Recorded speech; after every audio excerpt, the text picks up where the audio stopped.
इस देश में आरक्षण कोई नया नहीं है। आरक्षण हजारों वर्षों से है, जाति के आधार पर, और उसी आरक्षण की वजह से ये देश पिछड़ा, ये देश गुलाम रहा। इस देश की बहुत बड़ी आबादी को समाज और देश से कोई लेना देना नहीं रहा। इस देश की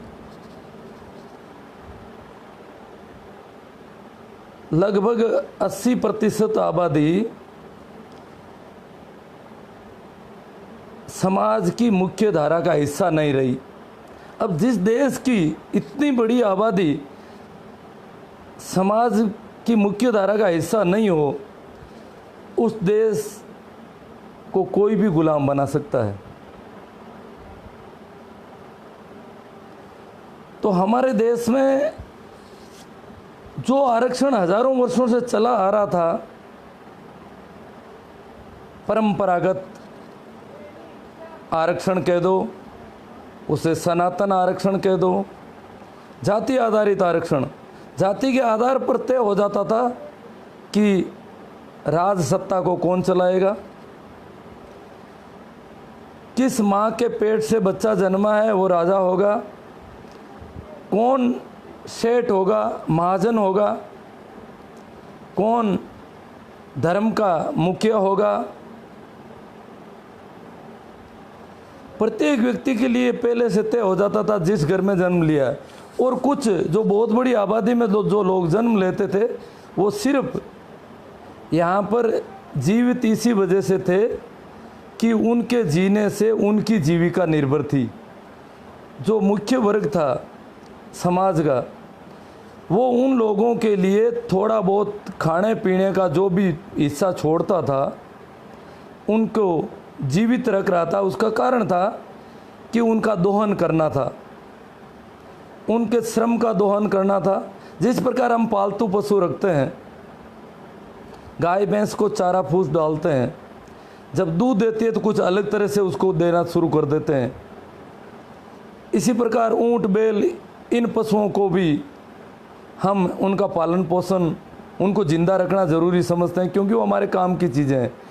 तो यहाँ इस देश में 80% आबादी को जीवित इसी वजह से रखा गया कि वो उनके काम ली जा सके, काम में आ सके। मनुष्य का दर्जा उनको नहीं मिला, वो सिर्फ वस्तुओं की तरह या पालतू पशुओं की तरह जिंदा रखी गई। तो ये आरक्षण हजारों वर्षों का था, उस पर कभी न सवाल हुआ न कभी सवाल होने की संभावना है। अभी भी वो आरक्षण है, समाज में आज भी वही आरक्षण है। भारतीय समाज में कौन व्यक्ति गांव में बैठ करके, गांव की चौपाल में मुख्य हिस्से पे बैठ के पंचायती करेगा, ये जाति के आधार पर तय होता है। आज भी आरक्षण की वजह से किसी को सरपंच बना दिया, परंतु उसकी हैसियत समाज में बड़ी नहीं हुई। कोई एमएलए बन गया, फिर भी समाज में हैसियत उसकी बड़ी नहीं हो सकी। और समाज राज्य से बड़ा होता है, समाज की हैसियत महत्वपूर्ण होती है। तो जो हमें आरक्षण मिला वो था कि सामाजिक स्थिति जब तक इन लोगों की नहीं सुधरे, तब तक संवैधानिक आरक्षण की व्यवस्था आज़ादी के साथ बाद शुरू हुई।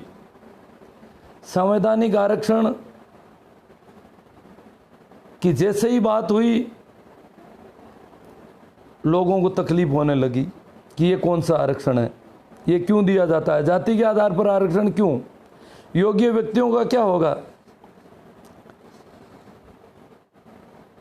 योग्य और अयोग्य की अगर अपन बात करें तो जहाँ तक मैं इतिहास का विद्यार्थी रहा हूँ, मुझे याद पड़ता है कि सिंधु घाटी सभ्यता एक वैज्ञानिक सभ्यता थी।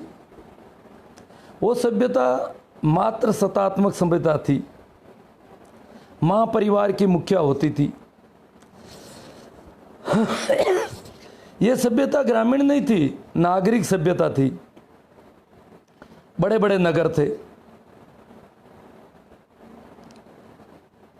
उस सभ्यता में अगर उनके जो अवशेष हमने देखे हैं, उसे देखने पर पता चलता है कि उनका नगर नियोजन बड़ा वैज्ञानिक था। सार्वजनिक सहकारिता का अगर देखा जाए तो सार्वजनिक स्नानागार थे, कुएं थे, चौड़ी सड़कें थी, समानांतर रास्ते थे, नालियां थी। इस प्रकार प्रकृति को वो लोग बहुत महत्वपूर्ण समझते थे कि प्रकृति की ही हमारी सहायक है, हम प्रकृति के साथ रहें, पर्यावरण के साथ रहें। इस प्रकार के वो लोग थे। उसके बाद जब इतिहास को हम पढ़ते हैं तो ऐसा आता है कि आर्यों का आगमन होता है इस देश में। आर्य का मतलब जो लोग आए थे उन्होंने इस देश पर कब्जा कर लिया। कब्जा करते ही जब भी कोई राजा विजेता हो जाता है वो श्रेष्ठ व्यक्ति कहलाता है। आर्य का मतलब होता है श्रेष्ठ, और जो अनार्य का सीधा सा अर्थ है अश्रेष्ठ। बाद में उसके एक नाम और दे दिए, सुर, असुर, देवता, राक्षस। जो हार गए वो राक्षस, जो हार गए वो असुर, जो जीत गए वो सुर। तो जीतने वाला व्यक्ति देवता हुआ। और आर्यों के आगमन के बाद आर्यों ने कहा कि आर्यों ने अध्ययन किया इस देश की सिंधु घाटी सभ्यता और यहाँ के पुराने द्रविड़ समाज का। तो उनको लगा कि एक तो स्त्री के पास सत्ता नहीं रहनी चाहिए, स्त्री को एक घूंघट में बंद कर दिया जाए, स्त्री के पास किसी प्रकार का कोई अधिकार नहीं हो। और इस प्रकार आर्य सभ्यता ने सबसे पहले स्त्री पर शिकंजा कसा। दूसरा, उन्होंने पर्यावरण, प्रकृति की जो महत्व था उसके स्थान पर उन्होंने तंत्र, मंत्र, यज्ञ, हवन, इस प्रकार की कुछ बातें उन्होंने शुरू कर दी। कर्मकांड शुरू किए धार्मिक, और उन कर्मकांडों के जरिए जनता को डराया, लालच दिखाया, आम जनता के सामने डर पैदा किया, अदृश्य शक्तियों का डर, अदृश्य शक्तियों को कब्जा कैसे किया जाए, इस प्रकार की बातें उन लोगों ने की। तो उन्होंने पुरानी जो द्रविड़ सभ्यता थी उसका पहला सूत्र काटा कि स्त्री की जगह पुरुष जो है मुखिया होगा, परिवार का, कबीले का, समाज का। फिर उन्होंने कहा कि नागरिक व्यवस्था में आदमी, जब बड़ा नगर होता है, आज भी आप देखोगे बड़े नगरों में छुआछूत, सामाजिक भेदभाव, सामाजिक ऊंच नीच कम हो जाती है, और छोटी जगहों पर यह ज़्यादा होती है। तो उन्होंने कहा कि बड़े नगर बिल्कुल नहीं हो, छोटे छोटे कबीले, छोटे छोटे गांव स्थापित किए जाए, और उस कबीले का, उस गांव, विशेष गांव का मुखिया जो है वो एक वहाँ का बुजुर्ग पुरुष होना चाहिए, स्त्री के पास कोई भी सत्ता नहीं होनी चाहिए। इस प्रकार की सारी बातें उन लोगों ने उस सभ्यता के साथ छेड़खानी करके की, और फिर समाज का मुखिया आर्य हो गया। उसके बाद एक और बात आती है कि व्यक्ति में जो मुख्य रूप से लक्षण है उसके आधार पर व्यक्तियों का कार्य विभाजन किया जाए, वर्ण व्यवस्था की स्थापना की जाती है। वर्ण व्यवस्था वैसे देखा जाए तो बहुत बड़ा साइंटिफिक सिस्टम है। स्पेशलाइजेशन, कौन व्यक्ति किस कार्य को विशेषज्ञ के रूप में कर सकता है, उसमें कौन से मूल गुण हैं, उसके आधार पर उन्होंने व्यक्तियों को 4 मुख्य वर्णों में बांटा। ये वर्ण शुरुआत में ऐसा बताते हैं कि जाति के जन्म के आधार पर नहीं होकर के गुणों के आधार पर किए गए थे। गुणों के आधार पर वर्ण किए तो सबसे ज़्यादा जो गुणवान व्यक्ति था उसको श्रेष्ठ वर्ण माना गया, ब्राह्मण, दूसरा क्षत्रिय, तीसरा वैश्य, और जो शेष जो वर्किंग क्लास थी, जो मेहनत करने वाले लोग थे, जिनको काम करना होता था पसीने के साथ, उन सबको शूद्र रखा गया। इतिहास में मैंने बहुत ज़्यादा देखने की कोशिश की कि ये शूद्र आखिर है कौन। तो सभी जगह पर ऐसा देखा कि जो भी मेहनतकश लोग थे वो सभी शूद्र थे। उसमें जिन जाति वर्गों में श्रेष्ठता का भाव नहीं था, पशुपालन करते थे, खेती करते थे, मजदूरी करते थे, लेबर क्लास लोग, वर्किंग क्लास लोग, कामकाजी लोग, वो सभी शूद्र उसमें देखा जाए तो है। जहाँ भी देखा जाए इतिहास में कहीं पर भी आप देखोगे प्राचीन इतिहास को तो उसमें शूद्र उनको बाद में क्या है कि शूद्र कोई रहना नहीं चाहता। सभी शूद्र जो जातियां हैं वो अपने आप को ब्राह्मण, क्षत्रिय कहलाने में गर्व महसूस करती है। अपना नाम अच्छा हो जाए तो क्या पता अपना अच्छे हो जाए, इस प्रकार का विभाजन चला। तो अब बात मैं मुख्य रूप से जो करना चाहता हूँ वो है प्रतिभा। इस देश में जब से प्रतिभाओं को विकसित करने के लिए वर्ण व्यवस्था शुरू की गई, परंतु बाद में वर्ण व्यवस्था में एक बहुत बड़ा फेरबदल किया, क्योंकि पुराने शास्त्रों में जाति के आधार पर, जन्म के आधार पर वर्ण नहीं थे, ऐसा दिखाई देता है। बाद में ब्राह्मण का बेटा ब्राह्मण ही होगा चाहे उसके गुण कैसे ही हो, शूद्र का बेटा शूद्र ही होगा चाहे उसमें ब्राह्मण के सारे गुण हो, क्षत्रिय का बेटा क्षत्रिय ही होगा चाहे वो उठ के खड़ा भी नहीं हो सकता हो, वैश्य का बेटा वैश्य ही होगा। इस प्रकार का जो जन्म के आधार पर जातियां बनाई, जो वर्ण व्यवस्था की गई, और उसके बाद जो योग्यता का गला घोंटा गया, आज भी इस देश में जन्म के आधार पर जाती है, योग्यता का गला घोंटा जाता है। तो ये सिलसिला जो हजारों वर्षों से चला योग्यता का गला घोंटने का, उसकी वजह से जो सिंधु घाटी की वैज्ञानिक सभ्यता, आधुनिक नगरों की तरह का नगर नियोजन, योजनाबद्ध ढंग, वो सारे एकदम से रुक गए। और उसकी जगह क्या शुरू हुआ? उसकी जगह शुरू हुआ किसी प्रकार की योजना की जरूरत नहीं, काम क्या करना है, उसके लिए तारीख तिथि क्या है, वार क्या है, दिशा कौन सी है, समय कौन सा है, वो सारे देख दुख के और वो लोग तय करते थे। योजनाओं की कोई ज़रूरत नहीं। इस प्रकार का जो मामला गड़बड़ हुआ, उससे इस देश में अंधविश्वास और पाखंड का बोलबाला हो गया। ये देश वैज्ञानिक सोच से रिक्त हो गया। दुनिया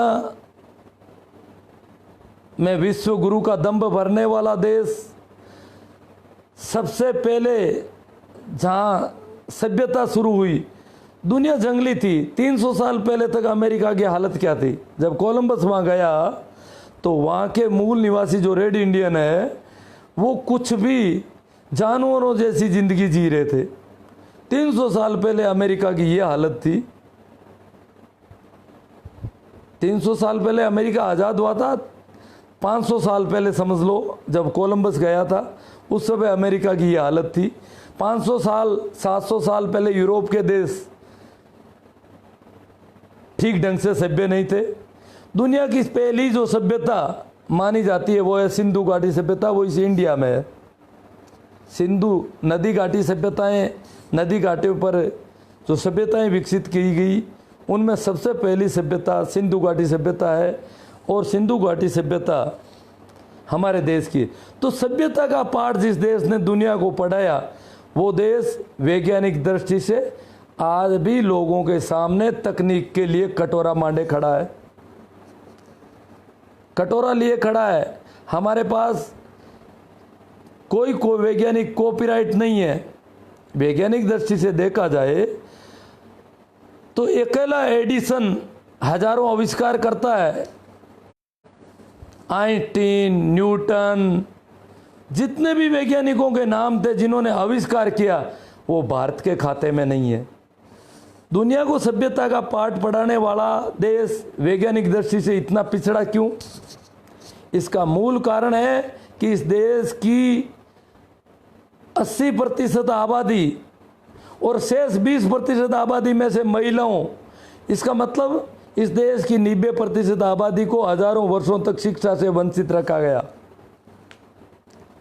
वो सिर्फ आदेशों निर्देशों का पालन करेंगे। जिस प्रकार पशुओं को हाँका जाता है वैसे हाँका जाएगा और वो उसके हिसाब से चलेंगे। बिना पूछे सिर भी ऊपर नहीं करेंगे। इस प्रकार योग्यता का गला घोंटा गया। जो 10% लोग पढ़ने की बात हो रही थी, उनके लिए भी पढ़ाई क्या थी? शास्त्रों पर संदेह नहीं करोगे। धार्मिक किताबें, जो शास्त्र नाम की किताबें हैं, उन पर संदेह नहीं किया जा सकता। तो उन पर संदेह नहीं किया जा सकता तो फिर नया कुछ हो नहीं सकता। शास्त्र में जो लिखा है वो अटल सत्य है और उसी के मंत्रों का जाप करो, कर्मकांड करो, मंत्र करो, यज्ञ करो, हवन करो।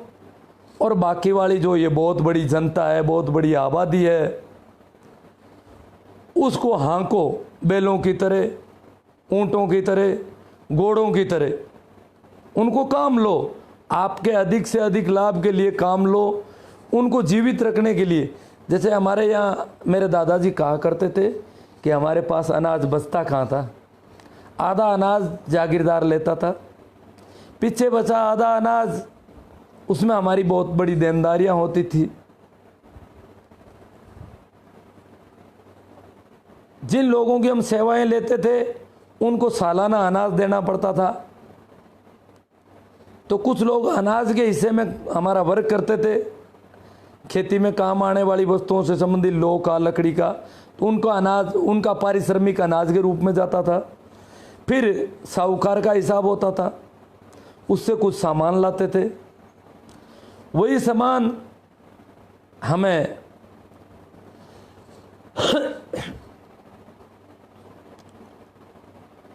हमारे दूसरे कामों में, खेत कब बोना है,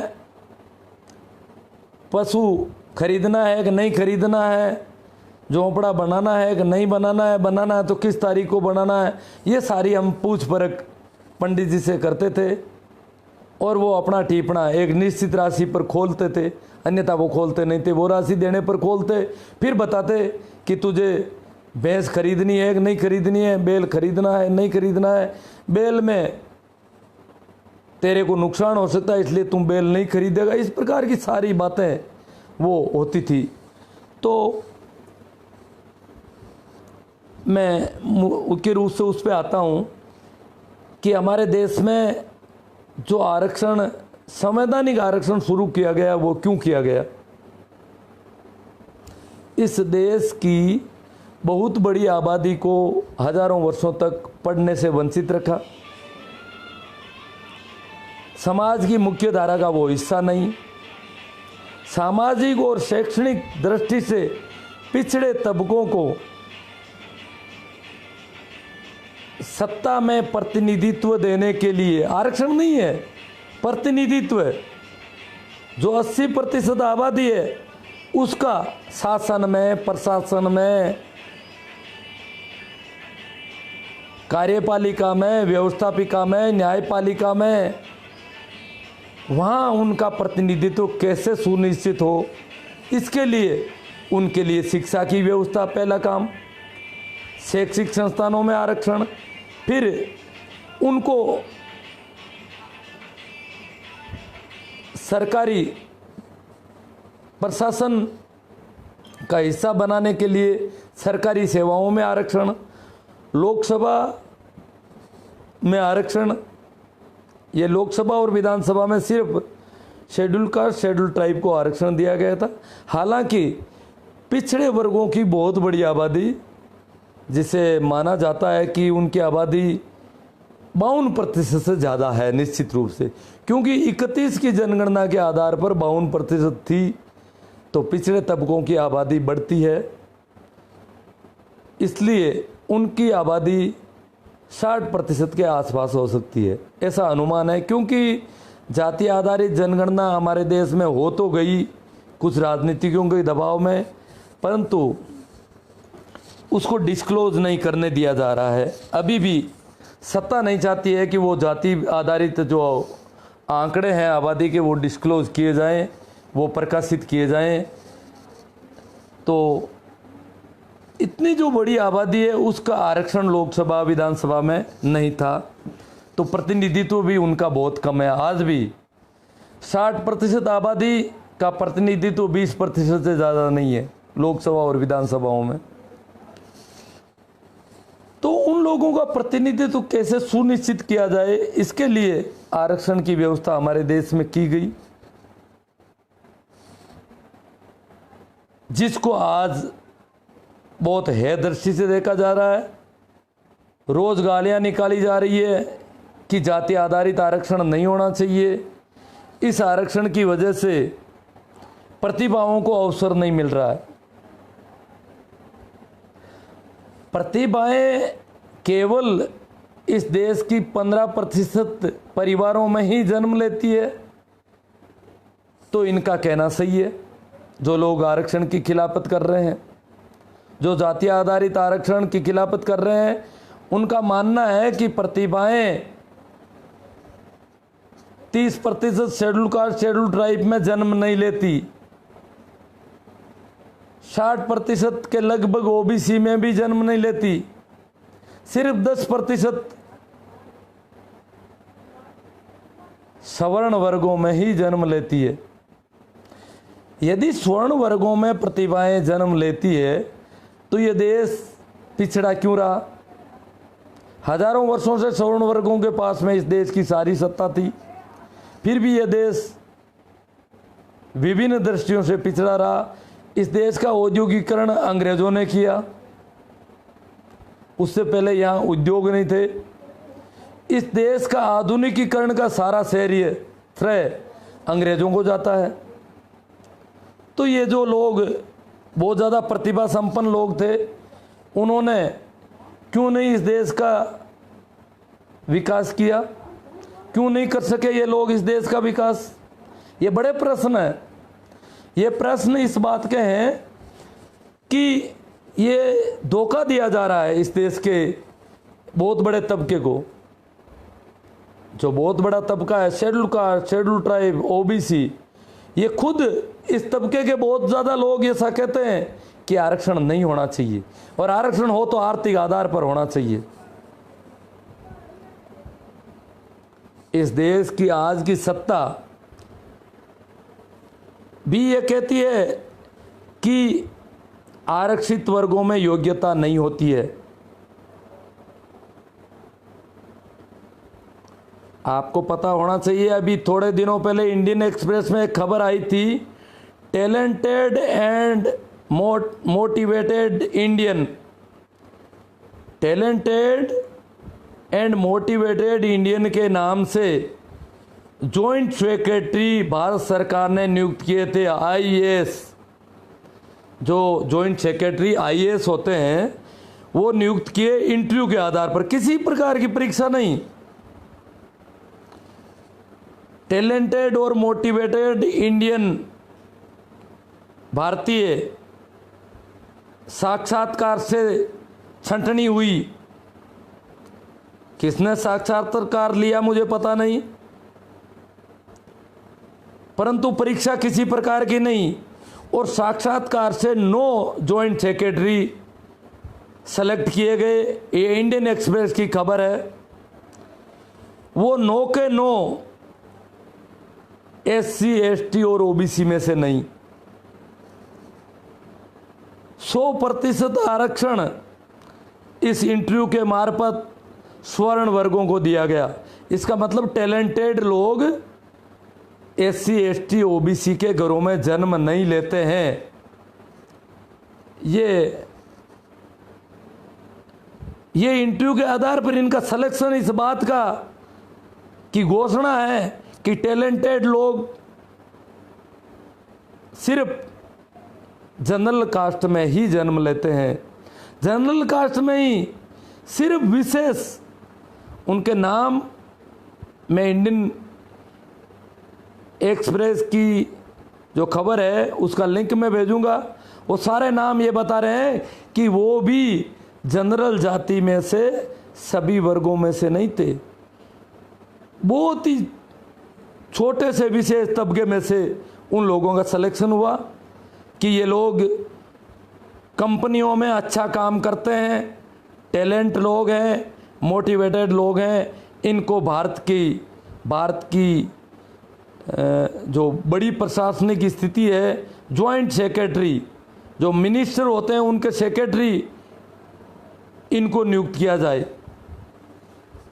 तो इस प्रकार जो ये सेक्रेटरी नियुक्त किए उससे एक मैसेज दे दिया पूरे भारत में कि नो ही जॉइंट सेक्रेटरी इंटरव्यू के आधार पर नो के नो SC ST OBC में से नहीं सेलेक्ट हो सके।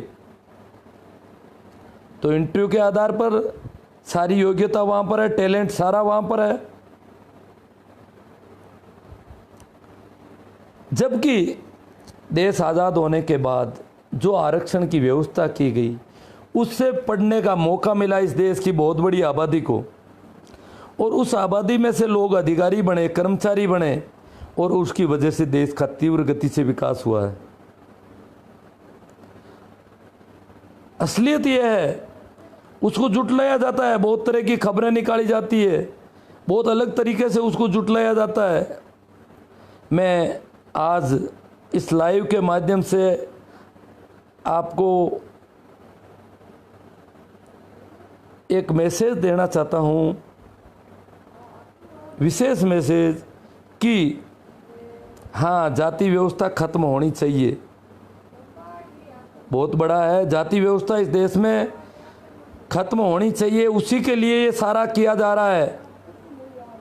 जाति व्यवस्था कलंक है, दुनिया के किसी देश में जाति व्यवस्था नहीं है, सिर्फ इस भारतीय उपमहाद्वीप में है। भारतीय उपमहाद्वीप में सभी संप्रदायों में जाति व्यवस्था है, क्योंकि बाकी वाले जो संप्रदाय है वो भी इन्हीं लोगों में से बने हुए हैं। इसलिए मुसलमानों में, सिखों में, सभी में जाति व्यवस्था है, किसी में ऊंच नीच कम है। हिंदुओं में सबसे ज़्यादा ऊंच नीच पाई जाती है। तो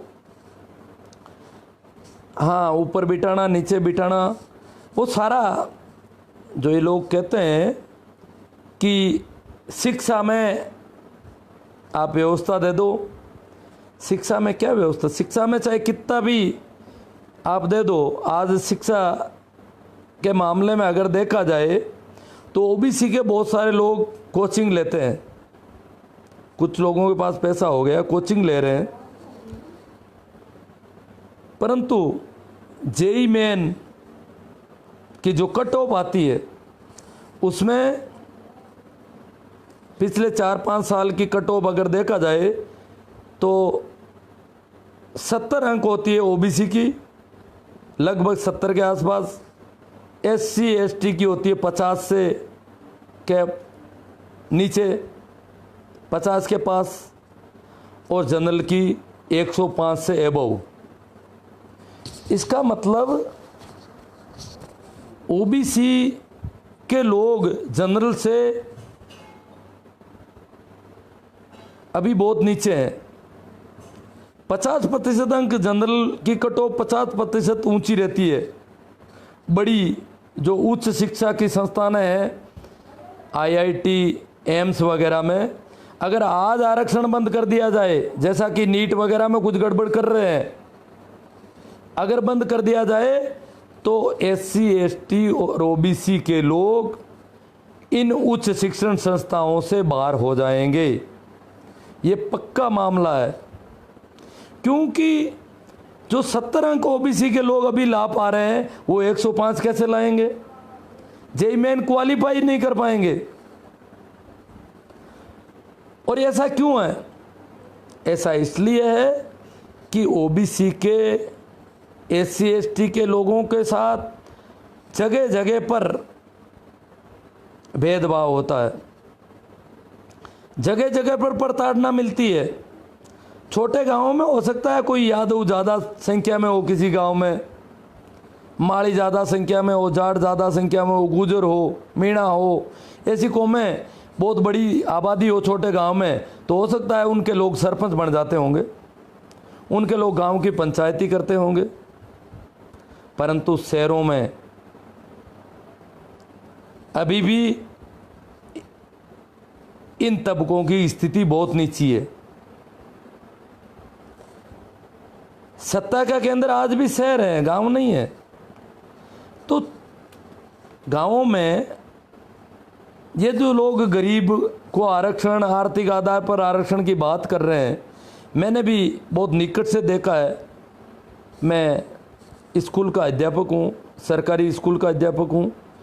तो मेरी स्कूल में जनरल कास्ट के बच्चे बच्चियाँ पढ़ते हैं, बहुत गरीब तबके से आते हैं, उनमें से वही लोग आते हैं हमारे पास ज़्यादा। तो मैंने देखा कि एक बहुत जनरल कास्ट की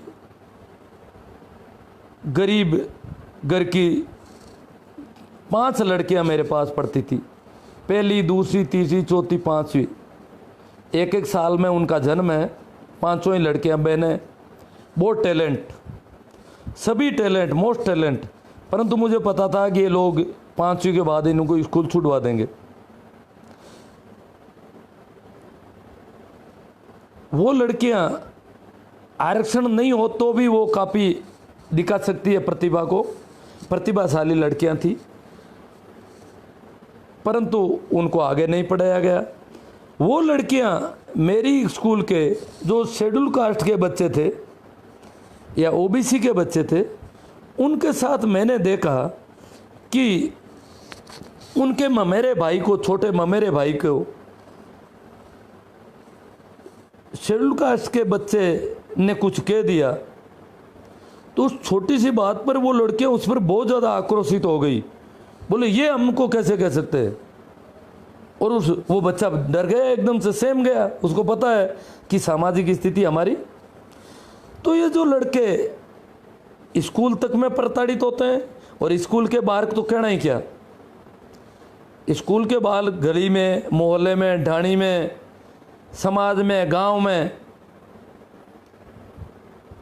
एससी एसटी के बच्चे बहुत ज़्यादा प्रताड़ित होते हैं। अगर उस गांव में उनकी आबादी 60-70% से कम है तो ओबीसी के बच्चे भी प्रताड़ित होते हैं अगर उनकी आबादी उस गांव में 50% से कम है तो, या 40% से कम है तो।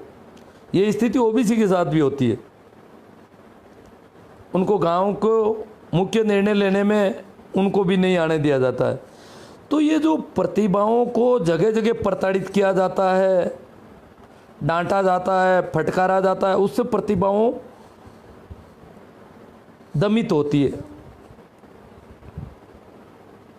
दूसरी बात, प्रतिभाएं विशेष घरों में जन्म लेती है, ये प्रकृति के हिसाब से कतई सही नहीं है। आज जब इतना ज़्यादा साक्षरता का लेवल बढ़ गया इस देश में, सभी लोग पढ़ाने की ओर बढ़ गए, उसके बाद भी जेईई मेन की क्वालिफाई अंक अगर देखे जाए तो 105 से ज़्यादा जनरल और 70 के आसपास ओबीसी। तो इसका मतलब जो ओबीसी का लड़का 70 नंबर लाता है वो 105 वाले से कम योग्य है, ये अंकों के आधार पर लोग मानते हैं। परंतु मैं कहता हूँ कि जिस बच्चे के 105 अंक हैं जनरल कास्ट के, स्वर्ण वर्ग के, और जिस बच्चे के 70 अंक है ओबीसी के, वो योग्यता के आधार पर इक्वल है, लगभग इक्वल है। कारण यह है कि मैं खुद मेरे बच्चे के साथ, मेरा बच्चा जेईई मेन की तैयारी करता था, मैं कोटा में रहा था साथ में, छुट्टियों में 1.5 महीने की छुट्टियां, उसके अतिरिक्त मेडिकल भी लेता था, और मेडिकल की स्थिति में या मेरी अन्य छुट्टियों में मैं वहाँ रहा था। तो मैं जब कोटा में रहा तो मैंने देखा कि मेरा बच्चा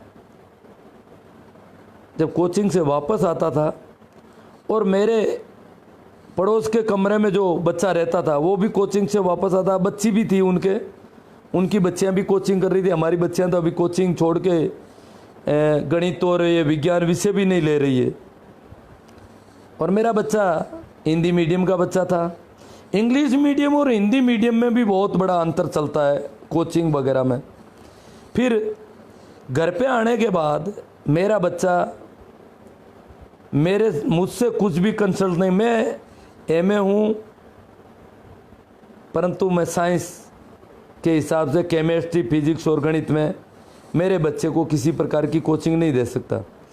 परंतु मैं देख रहा था जो बच्चा और बच्ची मेरे पड़ोस में रहते थे उनकी नानी उनके साथ रहती थी, नानी एमएससी थी, उन बच्चों की नानी एमएससी थी,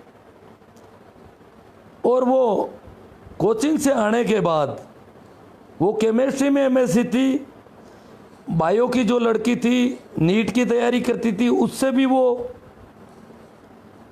जो वो पढ़ के आ रही थी उसको देखती थी, चर्चा करती थी, और जेईई मेन की जो लड़का तैयारी कर रहा था उसको भी वो सहयोग करती थी। अब जिस घर में नानी एमएससी हो, नाना एमएससी हो, दादा एमएससी हो, इंग्लिश मीडियम हो पूरा परिवार, और एक हमारे घर जहाँ अभी नानी और माँ अंगूठा छाप, बाप ने थोड़ी बहुत पढ़ाई की वो भी कोई ज़्यादा नहीं। तो इस प्रकार के परिवारों के बच्चों के अगर 105 अंक आते हैं तो ज़्यादा योग्य नहीं कहे जा सकते, उनको वातावरण अलग तरह का मिल रहा है। मैं तो जेईई मेन को भी नहीं जानता था, मेरे बच्चे ने अपने क्लासमेट से पूछ के पता लगाया कि ये जेईई मेन कोई तैयारी होती है, जेईई एडवांस होती है, उसके बाद कोई आईआईटी ऐसी कुछ संस्थाएं होती है, वहाँ पर सिलेक्शन होता है, ऐसा कुछ बताया उसने। बाकी उनके घर में तो आईआईटीएन पहले से बैठे हैं, 2-2, 3-3 पीढ़ी के आईआईटीएन हैं, डॉक्टर हैं, इंजीनियर हैं, बड़े पढ़े लिखे लोग हैं।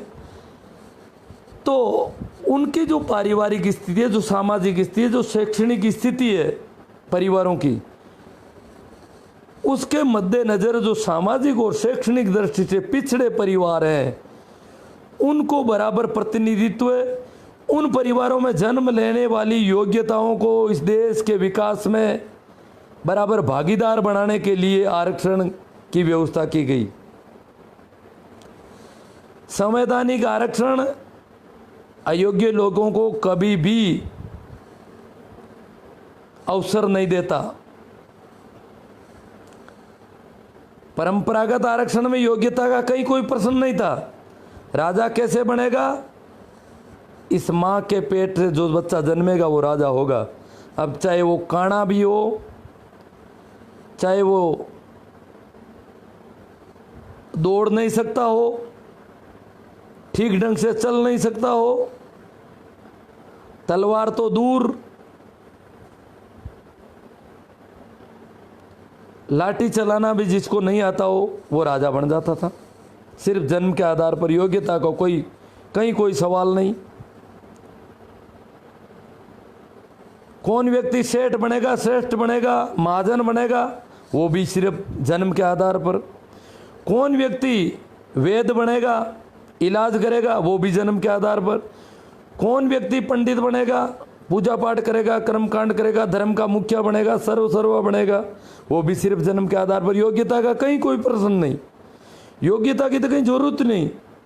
बिना किसी योग्यता के मापदंड के जन्म के साथ आधार पर जो आरक्षण हजारों वर्ष चला था वो आरक्षण जरूर बिना योग्यता का आरक्षण था। हमारा संवैधानिक आरक्षण योग्यता के बिना नहीं है। इसमें योग्यता पहला मापदंड है। योग्यता के बाद ही आपको सेवा के अवसर दिए जाएंगे। आपकी मिनिमम योग्यता की परीक्षाएं होगी, जांच होगी, और उसके बाद अगर आप छोटी जाति से, पिछड़े तबके से, सामाजिक और शैक्षणिक दृष्टि से पिछड़े परिवार से हैं, तो आपके अंक कम हैं, तो भी आपको उनके बराबर योग्य इसलिए माना जाएगा क्योंकि आप में प्रतिभा है। केवल सामाजिक और शैक्षणिक स्टैंडर्ड नीचा होने की वजह से आपके मार्क कम आए हैं, योग्यता आप में कम नहीं है। आप उन परिवारों में जन्म लिया, उन परिवारों में भी योग्यताएं जन्म लेती है। इसलिए ये जो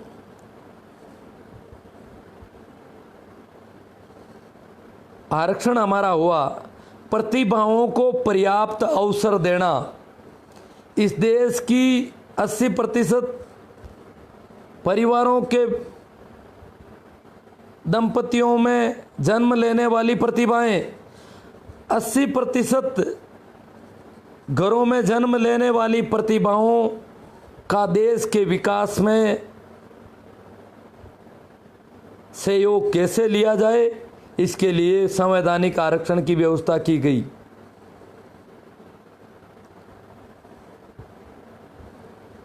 अस्सी प्रतिशत परिवारों में जन्म लेने वाली प्रतिभाओं को शिक्षा के अवसर दिए गए, और उसके बाद उनके अंक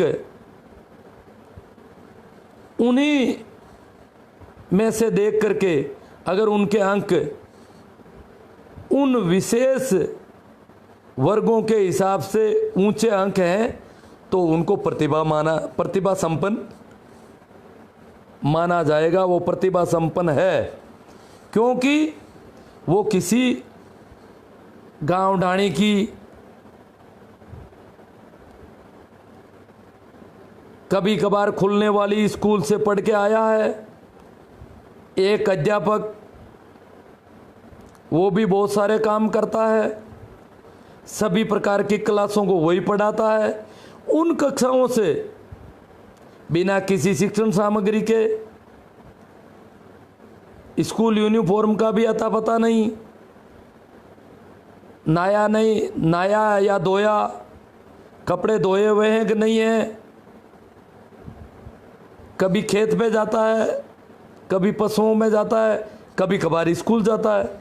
इस प्रकार कभी कभार स्कूल जाकर के जो बच्चा अगर उस परिवार से जो कॉन्वेंट इंग्लिश स्कूलों में पढ़ते हैं, जिनके दादा नाना एमएससी हैं, उन परिवारों के बजाय आधे नंबर भी लाता है, तो उनसे ज़्यादा योग्य है, कम नहीं है। तो इस प्रकार इस देश के बहुत बड़ी आबादी में जन्म लेने वाली प्रतिभाओं को देश के विकास में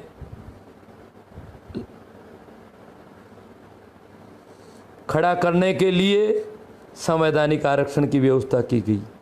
योग्य व्यक्तियों की सेवाएं कैसे ली जा सके, तो योग्य व्यक्ति किसी जाति विशेष में जन्म ले लेते, उन जातियों में भी जन्म ले सकते हैं जो जंगलों में रहती है, पहाड़ों में रहती है। जो जातियां गांव के बाहर कहीं रहती है, गुम्मकड़ है, जो जातियां खेती करती है, पशुपालन करती है, पशुओं के साथ साथ विभिन्न प्रदेशों में विचरण करती है, मजदूरी करती है, मजदूरी के लिए पलायन करती है, उन जाति वर्गों में भी ऐसे बच्चे योग्य व्यक्ति जन्म ले सकते हैं।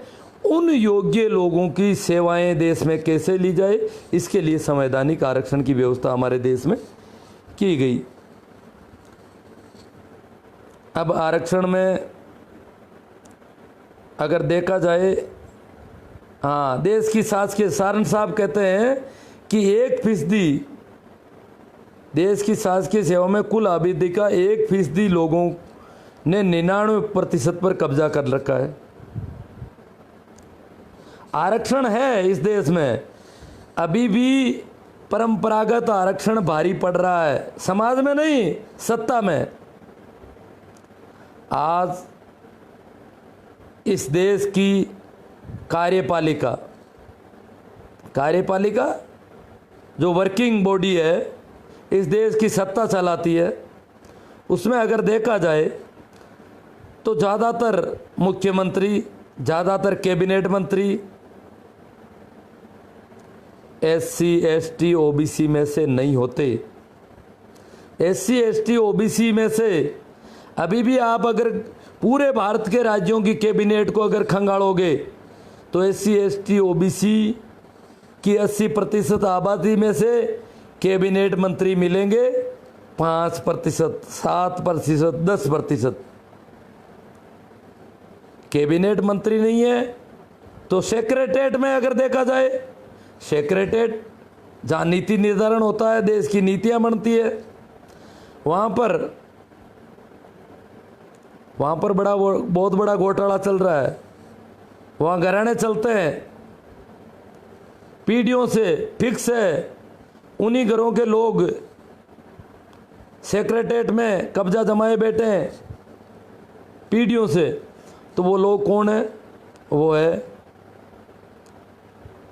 10%, 15% आबादी में से, SC ST OBC में से 5% लोग भी अभी तक सेक्रेटेरिएट में नहीं है। मुख्य रूप से जहाँ नीति निर्धारण होता है, कार्यपालिका से भी ये भारी पड़ती है।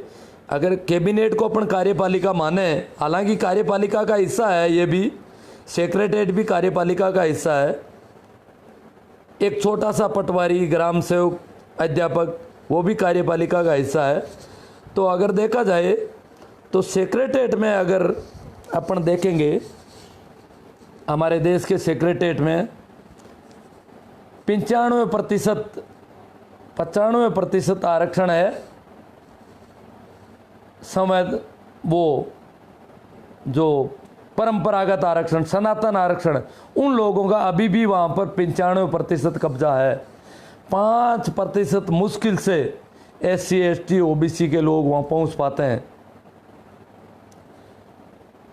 सेक्रेटेरिएट के बाद में अन्य प्रशासनिक सेवाओं को अगर देखें तो वहाँ भी स्थिति नाजुक है। कार्यपालिका के बाद में दूसरी सबसे बड़ी अगर अपन संस्था समझें तो इस देश में है व्यवस्थापिका। व्यवस्थापिका में एक संसद के दोनों सदन और राष्ट्रपति आते हैं। राष्ट्रपति, अगर सारे राष्ट्रपतियों पर नज़र डाली जाए तो अब तक 90% राष्ट्रपति केवल स्वर्ण वर्गों से हुए हैं। अगर दोनों सदनों को अलग अलग देखा जाए तो राज्यसभा में अभी भी केवल 5% SC ST OBC के लोग पहुंच पाते हैं। राज्यसभा में संवैधानिक आरक्षण की व्यवस्था नहीं की गई। सारे लोग पूंजीपति, मिल मालिक, बड़े बड़े सेलिब्रेट, बड़े बड़े धनपति राज्यसभा में पहुंच जाते हैं। 5% लोग मुश्किल से इन तबकों में से आते हैं। दूसरा अगर देखें, लोकसभा में SC ST OBC को जाति के आधार पर आरक्षण है। हालांकि पॉलिटिकल पार्टियों की हाँ में हाँ मिलाने के लिए वो रोक बैठे रहते हैं, वहाँ पर मेज थपथपाने का काम बखूबी करते हैं। SC ST को आरक्षण है, OBC को आरक्षण नहीं है। OBC की आबादी आधी से ज़्यादा, OBC के लोकसभा सदस्य 20%। ये घोटाला कैबिनेट में तो खैर कौन लेगा इनको। एक और है न्यायालय, न्यायपालिका, जो उच्च न्यायालय, सर्वोच्च न्यायालय और उच्च न्यायालय है, उनमें आरक्षण नहीं है। आरक्षण नहीं है और वहाँ पर कोई विशेष परीक्षाओं का मामला भी नहीं है। तो वहाँ क्या हो रहा है, वहाँ घराने चलते हैं, न्यायिक घराने इस देश में, मिश्रा, जैन, लोढ़ा, बड़े न्यायिक घराने चल रहे हैं। और वो कुछ तो ऐसे घराने हैं जिनके एक एक परिवार में से 3-3 मुख्य न्यायाधीश है गए इस देश के। तो वो घरानों में से ही सुप्रीम कोर्ट और हाई कोर्ट चल रहे हैं। आम जनता का वहाँ पर कोई भी लेना देना नहीं है इस देश की। तो काफ़ी चर्चा कर ली आरक्षण पर। मैं 1-2 और भी सेशन लूँगा, लाइव सेशन।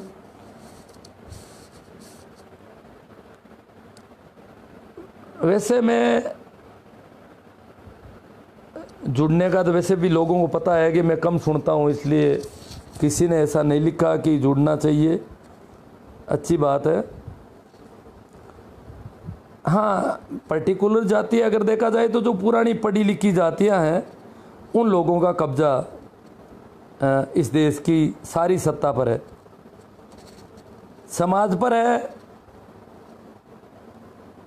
राजनीतिक सत्ता की तीनों बातें अपन ने देख ली, कार्यपालिका, न्यायपालिका और व्यवस्थापिका पर कब्जा। तीसरी चीज अगर अपन देखें तो धर्म पर सारे वही लोग हैं, मुल्ला, मौलवी, पंडे, पुजारी, शंकराचार्य, इमाम, पोप, पादरी, वही विशेष वर्ग।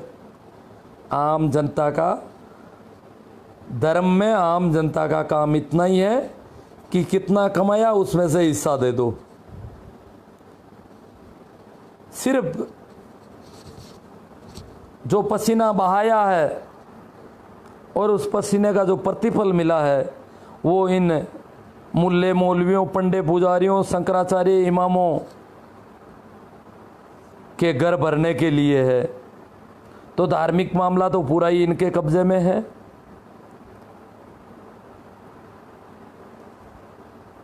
तो काफ़ी बातचीत हो गई। हाँ, सेक्रेटेरिएट जिला मुख्यालय पे है। हाँ, तो मैं बात करता हूँ थोड़ी सी। मैं पहली बार पिछले चुनाव में कलेक्ट्रेट में थोड़ा मेरा डेपुटेशन रह गया था, सुनता नहीं था, देख रहा था, बहुत कम सुन पा रहा था उन दिनों। परंतु मैंने देखा कि जो कुछ प्रशासनिक अधिकारी मीणा, शेड्यूल कास्ट के लग जाते हैं, परंतु उनके पीए बाबू बहुत बड़े तिलक छापे होने जरूरी है। अगर तिलक छापे नहीं है तो उनको वो जो मीणा और जो SC ST के प्रशासनिक अधिकारी वो भी अनपढ़ समझते हैं। जिस बाबू के चंदन के तिलक नहीं है उस बाबू को चपरासी से नीचे हैसियत हो जाती है। मेरी स्कूल के जो चतुर्थ श्रेणी कर्मचारी थे वो उनका भी डेपुटेशन था, वो चंदन के तिलक लगाते हैं। मैंने पूछा ये कि आपको पता नहीं है कि हमारे SDM साहब, मेरा भी उनका भी डेपुटेशन था, तो ये चंदन का तिलक है तो मैं चपरासी हूँ तो ठीक ढंग से बात करते हैं। अगर चपरासी चंदन का तिलक लगा लेता है तो वो बाबू से बड़ी हैसियत कर लेता है, और नहीं लगाता है तो उसको इस प्रकार बुलाया जाता है जैसे कोई कुत्ते की तरह उसको फटकारा जाता है बात बात पर। तो वो मेरे जो OBC के थे, जाटी थे, वो चतुर्थ श्रेणी कर्मचारी, परंतु वो चंदन का तिलक इसलिए लगाते थे। मुझे बताया कि एक दिन तो मेरे टिप्पन में से SDM साहब ने कहा कि सब्जी मेरे टिप्पन में डाल दो थोड़ी, क्योंकि चंदन का तिलक था इसलिए।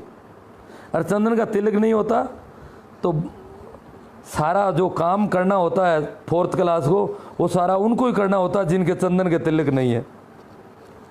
इस प्रकार मैंने देखा SCM, SDM सारे कार्यालयों में ऐसा ही मामला था। मेरा एक मित्र कलेक्ट्रेट के जो सूचना और संपर्क संबंधी कोई एक विभाग था उसमें था, मेरे पड़ोस के गांव का, वो भी अध्यापक था। तो मैंने पूछा उसको, मैं सुबह सुबह वहाँ चला गया तो देखा तो सारे ही बाबू चंदन के तिलक, और वो अध्यापक था।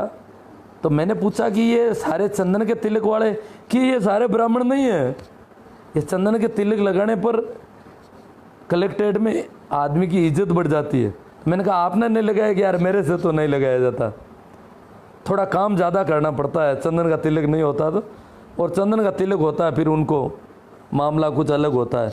तो ये ऐसा आरक्षण कलेक्ट्रेट में, तहसील में, एसडीएम में, पंचायत समिति में, सभी जगह ऐसा ये जो परंपरागत आरक्षण है उसका बोलचाला है। हमारे एजुकेशन डिपार्टमेंट में पहले बहुत बड़ा बोलबाला होता था। हाँ, व्यापार में सारा धन, मिल मालिक कौन है, बड़े बड़े हवाला कारोबारी कौन है, औद्योगिक घराने कौन है, ब्लैक मनी सबसे ज़्यादा कौन इकट्ठी कर रहा है इस देश की, इस देश की कीमती ज़मीनें किसके पास है।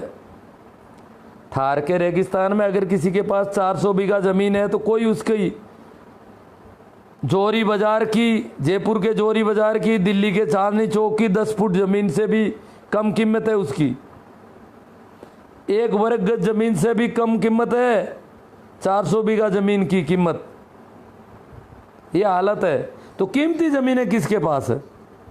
बड़े बड़े बाजार, शहरों के मुख्य इलाके, वो किसके पास है? तो सारा धन अगर देखा जाए तो इस देश की SC ST OBC के पास स्थायी संपत्ति के हिसाब से देखा जाए तो 2-5% से ज़्यादा संपत्ति नहीं है। हाँ, करंट संपत्ति जो लोग अधिकारी कर्मचारी लग गए, कुछ और हो गए, वो थोड़ी हो गई। मैं जयपुर में एक मीटिंग में गया था। मैं एक किस्सा सुनाता हूँ आपको। कुछ लोगों ने वहाँ एक आयोजन रखा, हमारे व्हाट्सएप ग्रुप था, तो जाट जाति का एक आयोजन था और उसमें मुझे उन्होंने इनवाइट किया। मैं गया तो वो एक बहुत बड़ा होटल था, महादेव होटल, वहाँ पर आयोजन था। आयोजकों ने बताया कि महादेव होटल ने हमें फ्री सुविधा दी है सारी यहाँ आयोजन करने की। मैंने कहा ये महादेव होटल है किसका? तो बोले जाटों का। मैंने कहा ये कैसे हो गया जाटों का होटल? जाटों के पास इतनी बड़ी संपत्ति कैसे हो सकती है? ये बहुत बड़ा सवाल है। हो नहीं सकती, क्योंकि अगर जाट कितना ही बड़ा अधिकारी हो गया तो इतनी बड़ी संपत्ति नहीं इकट्ठी कर सकता। छोटा मोटा कारखाना लगा लिया तो कारखाने के लिए जो धन है, उनके पूर्वजों के पास धन नहीं था, तो एकदम से धन कहीं भी दिखाई देगा। अगर एक साथ 10 करोड़ 20 करोड़ कई रुपए दिखाई देंगे तो वो तो पैसा एक नंबर का नहीं हो सकता। एक नंबर का पैसा जाट के पास कैसे आ गया? भरतपुर दौलपुर का जाट है क्या? कोई राजघराने का जाट है क्या? नहीं, जयपुर के पास का जाट है। वो कह रहे कि इसकी ज़मीन सेज में चली गई थी। स्पेशल औद्योगिक जो विशेष जोन था, स्पेशल इंडस्ट्री जोन, उसमें चली गई थी और इसलिए इनको करोड़ों रुपए एक नंबर के मिल गए। उनसे इन्होंने ये होटल खड़ी कर दी। तो मेरा अचंभा तब जाके पूरा हुआ कि ये जो राजस्थान में खेती करने वालों को उनके खेत जिन लोगों ने दिलवाए थे, उनकी वजह से इनके पास थोड़ी बहुत संपत्ति हुई है। वो खेत जो शहरों के पास कीमती ज़मीनें हो गई, उसकी वजह से। हाँ, जोधपुर में बड़ी बड़ी ज़मीनें किसके पास है? कहीं भी जाओ आप, बड़े शहरों में, जोधपुर क्यों, आप नागौर में चले जाओ, छोटे छोटे कस्बों में चले जाओ, गांव में चले जाओ। गांव में भी, गांव का जो मुख्य इलाका है, जो चौपाल और गवाड़ वगैरह जो मुख्य इलाका, वो किसके पास है? तो अब हमारे आरक्षण को टैलेंटेड एवं मोटिवेटेड भारतीय के नाम से ख़त्म किया जाएगा। बड़ी कंपनियों को ठेके देकर ख़त्म किया जा रहा है। बहुत बड़े गड़बड़ घोटाले हो रहे हैं, उस पर अगर हम समय रहते सचेत नहीं हुए, हमें ये समझ में नहीं आया कि आरक्षण आरक्षण नहीं है, आरक्षण होना ही नहीं चाहिए, ये प्रतिनिधित्व तो मिलना चाहिए। इस देश की पूरी आबादी को शासन में, प्रशासन में, सब जगह प्रतिनिधित्व तो मिलना चाहिए। एक वीडियो आया था थोड़े दिनों पहले,